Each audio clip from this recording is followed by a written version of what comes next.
All right, so we are seeing introduction to Sanskrit grammar. And alongside that, we are also seeing an introduction to English grammar because our problem with Sanskrit is usually a problem with English, not with Sanskrit per se. And you will see when we take up the homework today that there were no, oh, well, we'll get there and then I'll tell.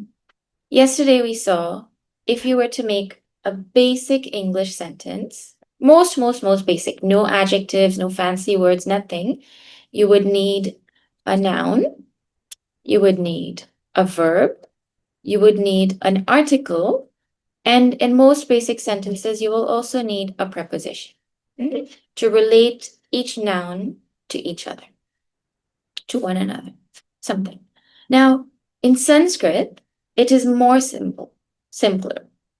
Once you have a noun and you have a verb, that is all you need to make basic sentences. Articles are not part of Sanskrit language. There's no there's no the, there's just the word itself. And prepositions are built in to the nouns as they are used. Just like you will say, if there's a girl and you say girls, plural of girl is girls, the plural is built into the girl. You don't need to say another word like girl plus one. You don't need to say plus one or plus two to say there's more than one. In changing the word girl a little bit, you communicate that it is a plural word. In the same way, you change the word a little bit and it communicates the preposition that is there in the word. It is a very cool thing. We'll talk a little bit more also about why it is helpful, but for now, just catch the concept. We started with nouns. Nouns have three characteristics. They have gender. Gender is masculine, feminine, neuter. And I gave examples yesterday to demonstrate how the meaning of the word has no correlation with the gender of the word. In Sanskrit, gender is just a grammatical phenomenon. It has absolutely nothing to do with the thing. A book is not necessarily a neuter word, and a wife is not necessarily a feminine word, right? So please remember, you have to check what the gender is. You cannot just assume what the gender is. And you're not going to be able to guess it from space. there are some commonalities to figure out the gender, but the gender of the word needs to be told. So it will be given to you in class. This is the gender of this word, right? So please don't make up any gender of any word. They come with their own gender independent of the meaning. All right. Then we saw in Sanskrit, nouns also have a number. In English also they have number.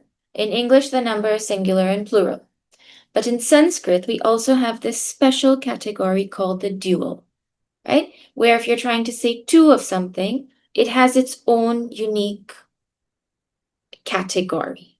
Meaning you don't need to specifically say two, it's built into the word, just like if you say boys, it is built into the boys that it is plural.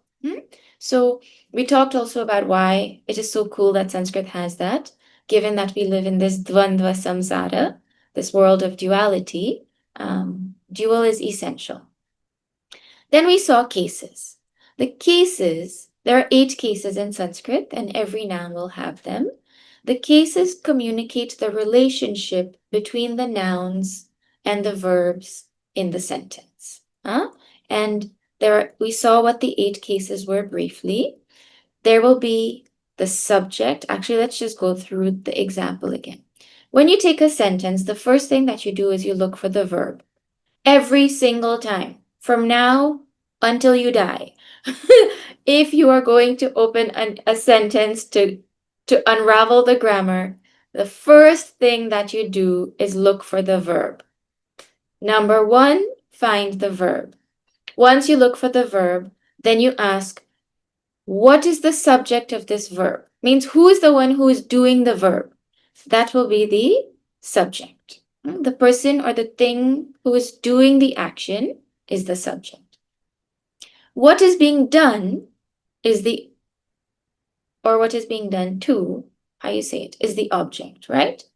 What is being made, what is being played, what is being eaten, what is being sung, that is the object of the sentence. Then we have 6 more cases. The instrumental case is the thing, like the instrument with which the thing is done. With what? Like Bhagavan Sri Rama makes a mala.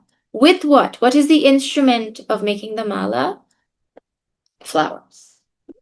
Like that. Then you will have a receiver.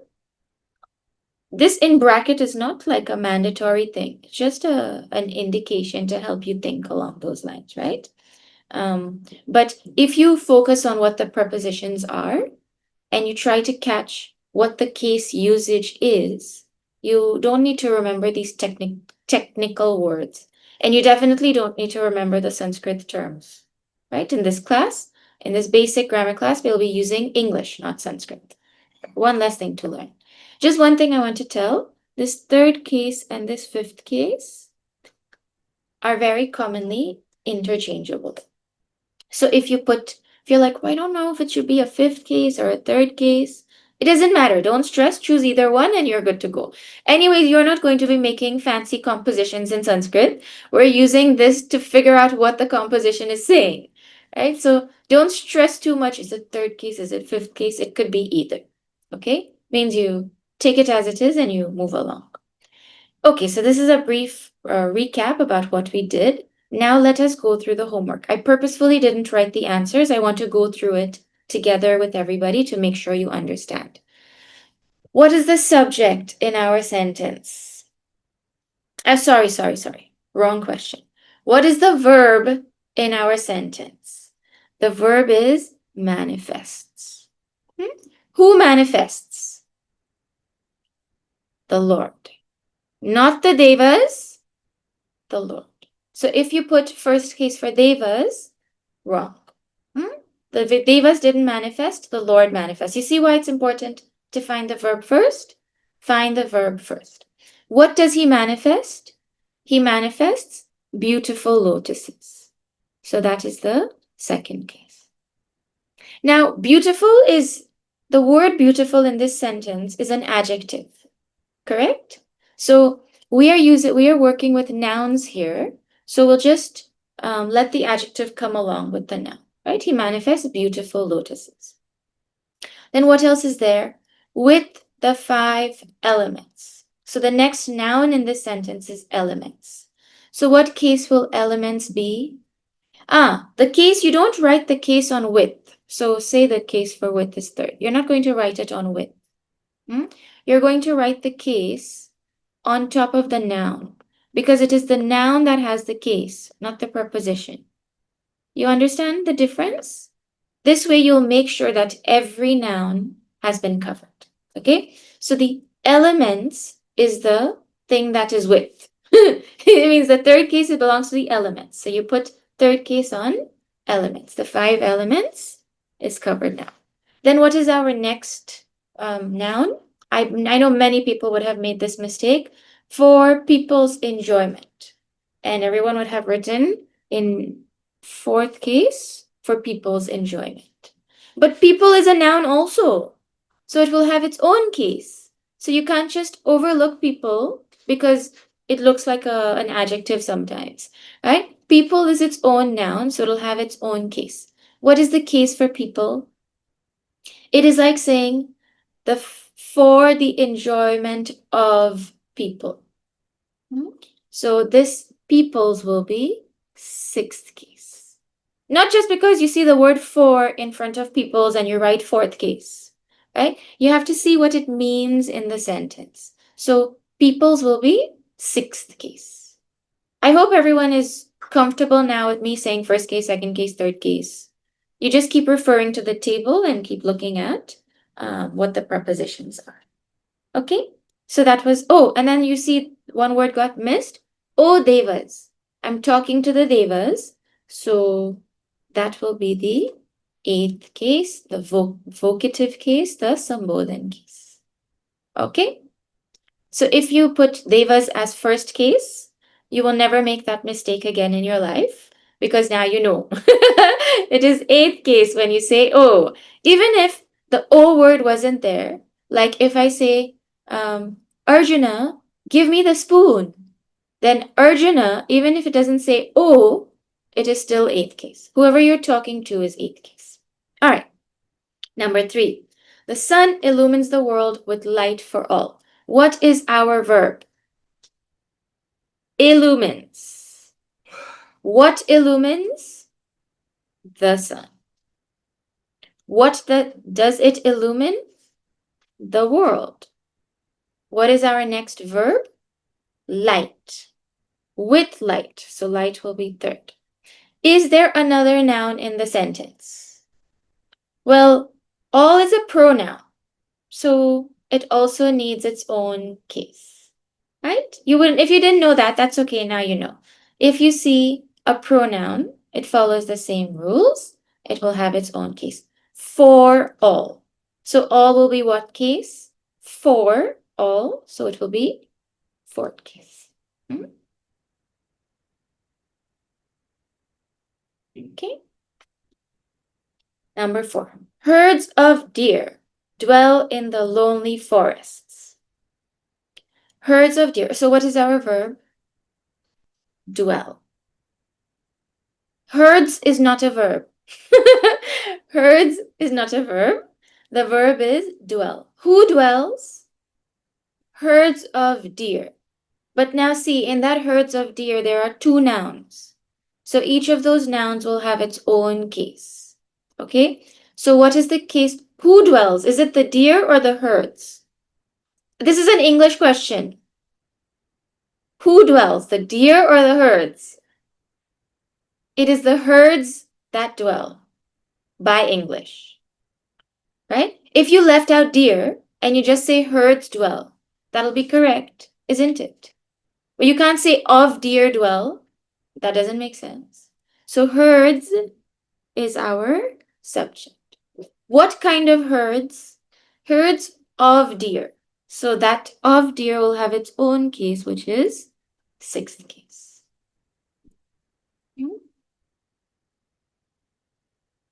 Okay. Where do they dwell? In the lonely forests. Lonely forests will be 7th case. Remember, you're looking for the nouns and you're giving the nouns a case. You're not giving the prepositions a case. You're giving the nouns a case. Okay?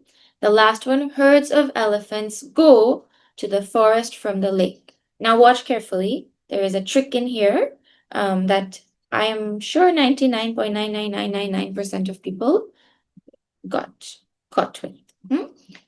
What is our verb? Go. Who goes?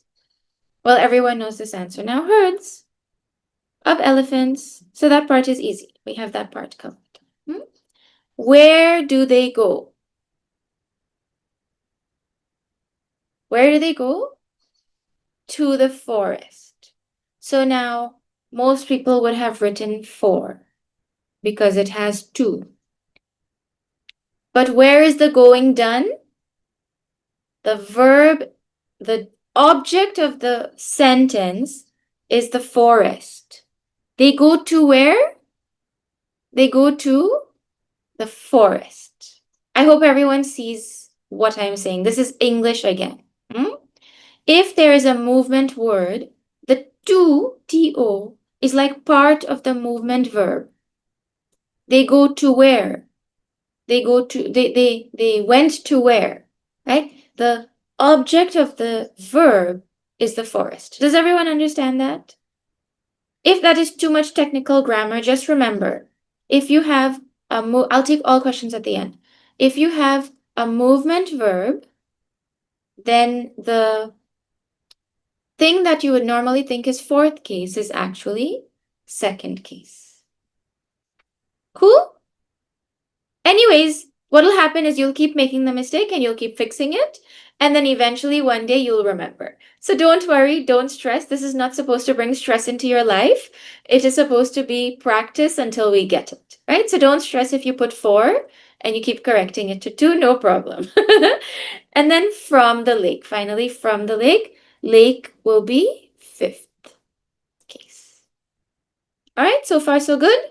I'll take questions about this at the end. If we start questions, we will not go anywhere else, right? I'll take questions at the end. Then the next homework was to write out the full words, like Arjuna. And this homework is essential because it helps us to make sure we sound out everything correctly. This first word, if you forgot a halant, well, that's big trouble between you and I. Because Halant is supposed to be your best friend and you can't leave him out. You cannot forget the Halant, ever. The other thing is, when you put this sound together, you cannot forget ah and say Bhagavan. You also cannot say Bhagwan because there's no Halant on G. This is not Bhagwan, it is Bhagavan. It is also not Bhagwan because there's no a after the bh. It's not Bhagwan, it's not Bhagwan. In Sanskrit, it is Bhagavan with a halant. Okay? Then the next one was Sahasranama, according to the breakdown. Sahasranama. And it is written like this. Now, the most common mistake, people say Sahasranama. There is no word called Sahasranama, even in Hindi or any other language. The word is correctly Sahasranama. But because this kind of looks like a tra, people say Sahastra.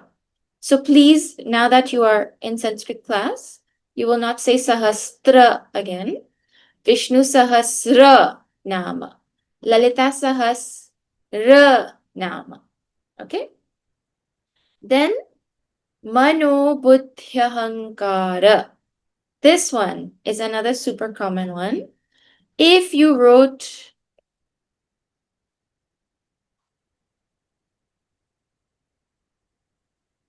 that is Buddhaya. The ya has to be connected to the Bud, the and the th. There's 3 letters in there. And everybody pronounces this wrong. It's not Mano Buddhi Hankara or any version of that. It is Mano Buddhya Hankara. And because you see each sound, you can make sure you've pronounced it correctly. Okay. Then the next one is, now see, Triambakam. This tra does not have an a. So it's not Trayambakam, it is Triambakam.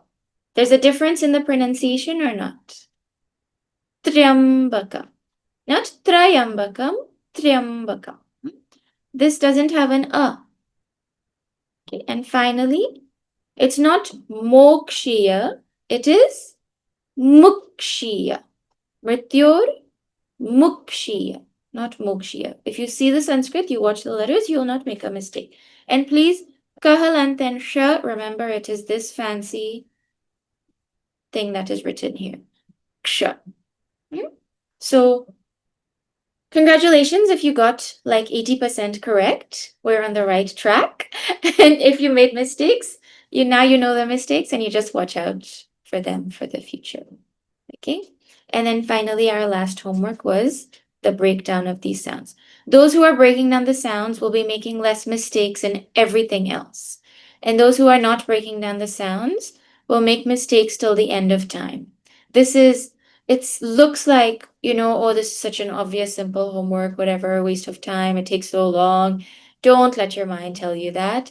You should actually make it a life's mission to go through every single verse in Bhagavad Gita, all 700 verses, and do this for them. Because when you do it, you really get nishtha in the pronunciation of all the sounds and seeing everything properly. All right. But don't worry, I'm not going to make you do all 700 in these 10 weeks. We'll be doing 1 or 2 at a time. Okay. Now, I want to tell you all something very important about nouns. As I said, every noun has a gender. Every noun has a number. Every noun has a case. Means every single noun, every single time will have gender, will have number, and it will have a case. Every single time. Gender will be masculine, feminine, or neuter. Number will be singular, dual, or plural. Case will be 1, 2, 8. How will you know the case? Based on the sentence. You find the verb and then you look for everything else. How will you know the number? Well, that is obvious. If it says girls, it is plural. If it said my hands, what will the number be for my hands? How many hands do I have? Just in case you didn't know, here. 2 hands, right? So the case for hands will be dual. What will the gender be? Don't say neuter. You can't know. You have to be told. Okay, so gender, case, number. Every single noun in a sentence will have these 3 properties or characteristics that you have to identify. So let us take this example. I make a mala with flowers for the 2 devas. What is our verb? Make. Who makes? I make. What do I make? A mala. With flowers. So flowers is third case. For the 2 devas. So devas is fourth case. This much so far so good. This was your homework. You got a bit of practice with this. Now what is the number for each of these cases? How many eyes are there? 1. So that will be singular. I is singular. How many flowers are there? Well, multiple. I can't make a mala with 1 flower, 2 flowers. So that will be plural. And how many devas are there? 2 devas. So that will be dual. If the sentence said, I make a mala with my hands, what will now there's my and there's hands. So what will the case for my be? Case for my is 6. Preposition, pronoun. Hands will be with my hands. Hands will be third. My hands are the instrument for making. What will the number be for my? How many my's? 1 my. Singular. How many hands? 2. Dual. Even though it doesn't say with my 2 hands, you have to know hands is 2 and you have to put dual, right? So this is how, now we're moving from, oh, and how many malas are there? A mala. So that is singular. Every single noun, when it is used in a sentence, will have 8 cases as options, and it will have 3 numbers as options, and it will be its own gender. Okay, so that means that if I have a word like Rama,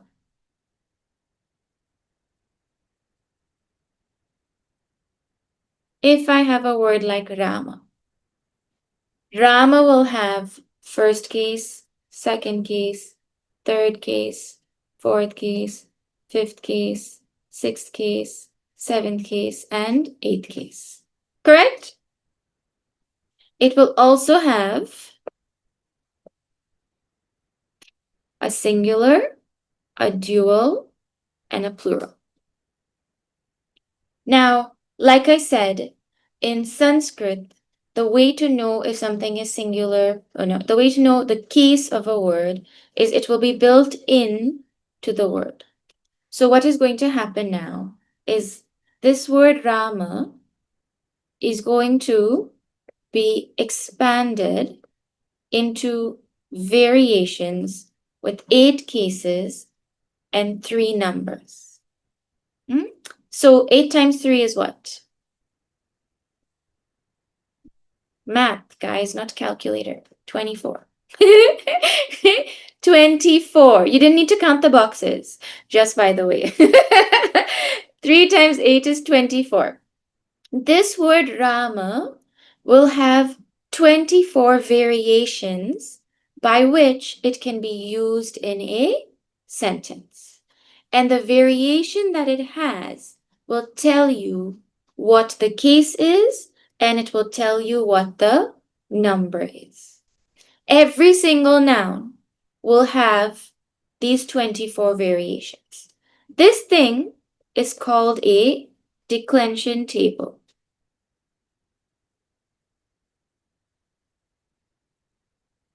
This table here is called a declension table. Okay, so tomorrow we are going to see the declension of the first word in Sanskrit. Now you might be like, oh my God, but there's like infinite words in Sanskrit. How many tables are there going to be? Right? It doesn't work like that. Every single word will not have its own table. The way it works is that every ending sound of the word in its gender will have its own table.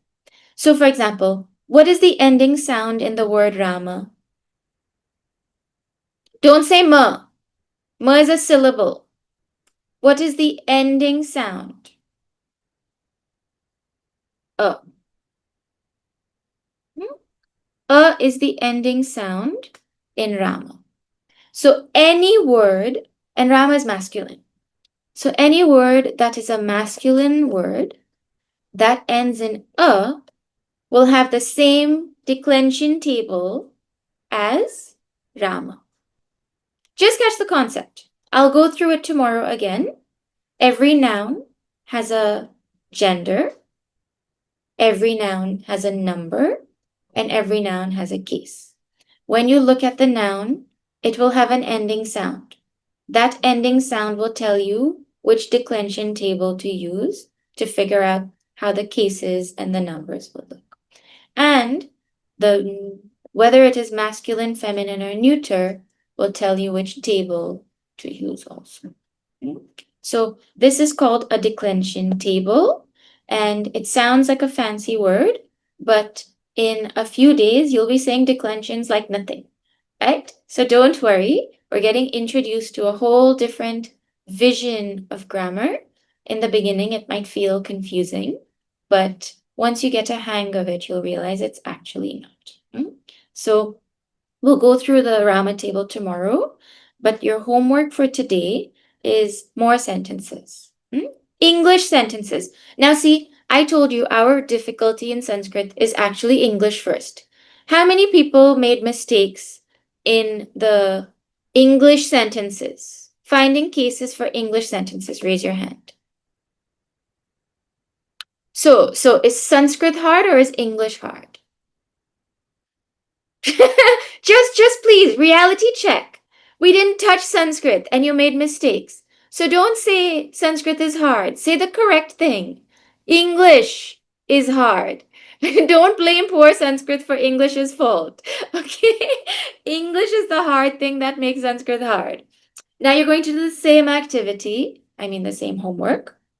You're going to, these 7 sentences, you are going to find the case, but you're also going to you're going to write the case, and you're also going to write the number. Okay? Case and number, meaning singular, dual, plural. And you're going to do number for the previous sentences also. The previous sentences that we just did, you're going to go back, you're going to fix your mistakes if you didn't fix them yet. You're going to add the number, and then you're going to do case and number for these sentences. Cool? Any questions? I'll take questions in 1 minute. Oh, and of course, our best friend homework, Geeta. 1.7. Okay, I'll send corrections for 1.6. I'll send 1.6 in the WhatsApp group so you can look over. Please, if you didn't do 1.6 yet, do it before you look at it. And then you'll do 1.7. One last announcement. On Saturday, which is, two announcements. On Saturday, we will be at 8 o'clock. If anybody feels like you still don't have a good grasp over the letters and breaking down the sounds in the Gita verses or any other questions, from 8 to 8:45 Saturday morning, we will have an open review/Q&A session for anyone who wants to join. Extra, not mandatory. We won't cover any new content. We'll just go through what we've done and take more time to address questions, clarifications, that kind of thing. Okay, so that will be this Saturday at 8 p.m. No, 8 a.m. Same link, same Sanskrit link we will use. Okay, and other announcement, this evening Bhagavad Gita chapter 1 starts online and at the ashram. Not chanting, satsang. Dev Ji will be doing chapter 1 starting today, and then if you start, you'll go on and on and on till 18 in some years, right? So those who are interested, please do join. I'll do closing prayer. Sorry, it took 3 extra minutes today, but I needed to finish the content. Okay. Om Purnamada Purnamidam Purnat Purnamudachyate Purnasya Purnamadaya Purnameva Vashishyate. Om Shanti Shanti Shantihi. Harihi Om Shri Gurubhyo Namaha. Harihi Om. Shri Sadgurunath Maharaj ki Jai. Okay. Hari Om. Have a nice day, everybody.